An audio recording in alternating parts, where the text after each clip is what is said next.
Good morning. An update now on that breaking news out of Fond du Lac. We first brought you on Action 2 News this morning. Tracing it wasn't hard. The teacher typed the email from home using his school work account.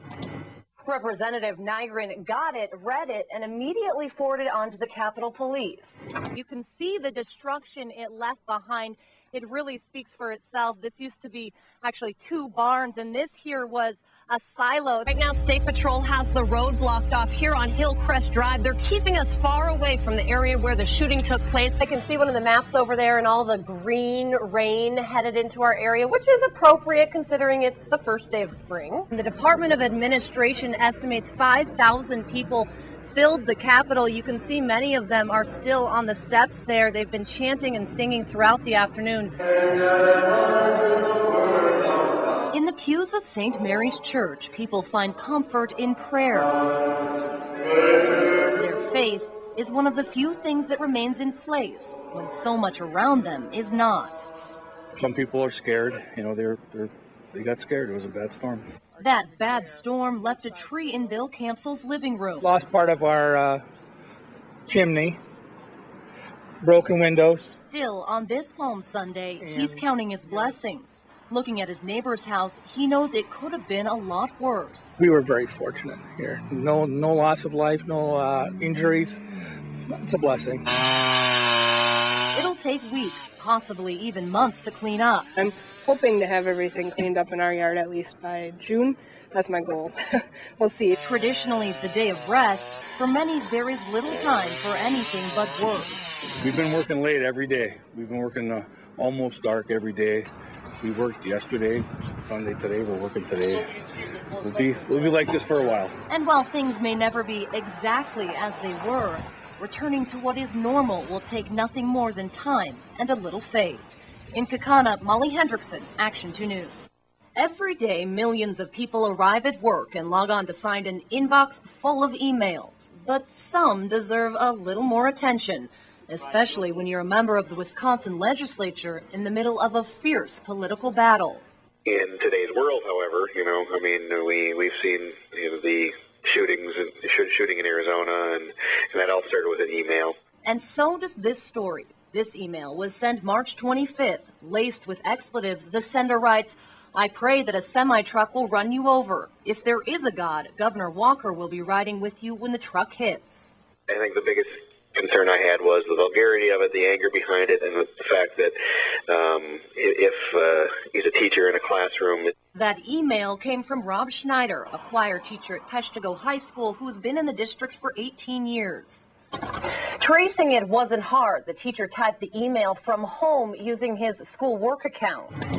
Representative Nygren got it, read it, and immediately forwarded it on to the Capitol Police. Once they had it, he then forwarded it on to the school district. High school administration and myself, along with the union rep, took that opportunity to meet with Mr. Schneider and really validate the information. He was placed on paid administrative leave in April. We tracked him down at his Peshtigo home. You have no comment about the email you sent? Nothing to say to you until I talk to my lawyer. But he wasn't doing much talking. The incident is expected to be discussed next week during a closed hearing before the school board. Nygren doesn't think the teacher was threatening his life, but says you can never be too safe. In Peshtigo, Molly Hendrickson, Action 2 News. Chris Rapsky has more on Hall's latest confession and why he's decided to talk to the media. And we spoke with Lori Deppes' mother today, asking for her reaction to Hall's interview, why she's skeptical of his story, tonight on Action 2 News at 5. Cribbets police say 3 people remain hospitalized this afternoon from this week's apartment fire. One is being treated at a hospital in Green Bay and is expected to be released tomorrow. The other 2 are in Milwaukee, but it's not known when they'll be released. 13 people were originally admitted to the hospital with smoke inhalation after the fire started early Wednesday morning. Investigators are still trying to figure out what was the cause. Green Bay police arrest a 53-year-old in connection with an overnight stabbing. It happened around 1:30 this morning on the 800 block of South Chestnut Street. Investigators say the suspect stabbed a 40-year-old man in the stomach while the two were fighting.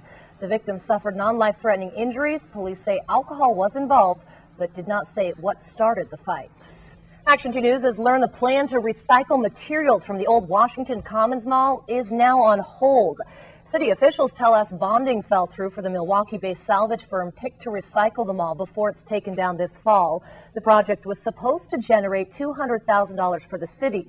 The city's redevelopment authority has scheduled a special meeting for Wednesday to discuss how to move forward. The death toll from last Sunday's devastating tornado in Joplin, Missouri now stands at 132.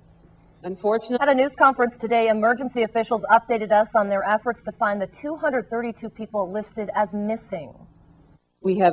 Authorities believe many of the missing are alive and safe, but simply have not been in touch with friends and family.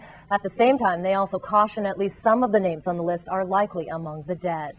President Obama will visit the victims of the Joplin tornado this weekend, but first he has to finish his 6-day trip to Europe.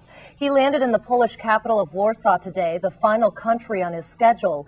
He then laid wreaths at the Tomb of the Unknown Soldier and the Warsaw Ghetto Memorial before attending a dinner with Central and Eastern European Union leaders. Tomorrow, the president will meet with the Polish political leaders and hold a news conference with the country's prime minister before his return flight to Washington. The city of Green Bay is looking at changing a parking ordinance banning lawn parking except during Packers home games. This after several residents asked the city to allow people to park on their lawns for the upcoming Kenny Chesney concert at Lambeau Field in June. Schwabenau residents are okay to park cars on their lawns because the village allows lawn parking for any events held at Lambeau Fields. It's an age-old debate, and I think I know the answer. Who's the better driver, men or women? A new study has the answer, Ed. And ladies, you are not going to like what you hear. Uh-oh.